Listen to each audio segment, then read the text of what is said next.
हेच ते मंदिर आहे की ज्या मंदिराच्या प्रांगणात बॉम्बस्फोट झाला होता आणि तरी पण या मंदिराला काहीच झालं नाही। हे मंदिर आहे तरी कोणतं, हा प्रश्न तुम्हाला पण पडला असेल। त्याच्यासाठी व्हिडिओ शेवटपर्यंत पहा। जय हरी मंडळी, मी तुमचा सगळ्यांचा गावाकडचा माणूस म्हणजे शुभम महाले। हिंगोली पासून 20 किलोमीटर दूर जायचं होतं, त्याच्यामुळे आधी घेतली गाडीची चाबी, दिली गाडीला लावून आणि चालला तुमचा गावाकडचा माणूस हिंडालं। आणि इकडच्या साईडला ऊन तर एवढं होतं, त्याच्यामुळे पहिले म्हणलं तोंडाला बांधून घेऊन डोक्याला बांधून घेऊ, कधी काळा बिळा पडलो तर घरचे ओळखायचे नाही। आणि सरळ गाडी काढली, थेट येऊन पोहोचलो डायरेक्ट मंदिराजवळ। मंदिराच्या परिसरामध्ये तर एवढे काही होतं की म्हणलं आधी मंदिरात जाऊ आणि मग बाहेर आल्यावर काही ना काही घेऊ। मुख्य 5 ज्योतिर्लिंगातील एक ज्योतिर्लिंग हिंगोली जिल्ह्यातील औंढा नागनाथ या ठिकाणी मी आज दर्शनाला आलो। मंदिरात जसं पोहोचलो तसं कळालं की इकडून तर दर्शनासाठी लंबी लचकी बारी लागेल होती, त्याच्यामुळे म्हणलं चला पटकन आपला नंबर बी लवकर लागायला पाहिजे, म्हणून मी पटकन बारीत लागलो। आणि जसं जसा टाइम निघत गेला तसं आम्ही मंदिराच्या एकदम जवळ येऊन थांबलो।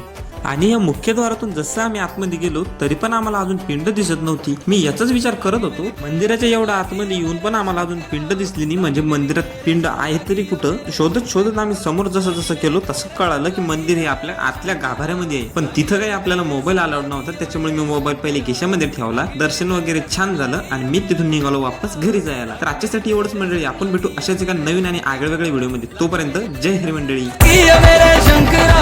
लगी मेरी तेरे संग लगी ओ मेरे शंकरा।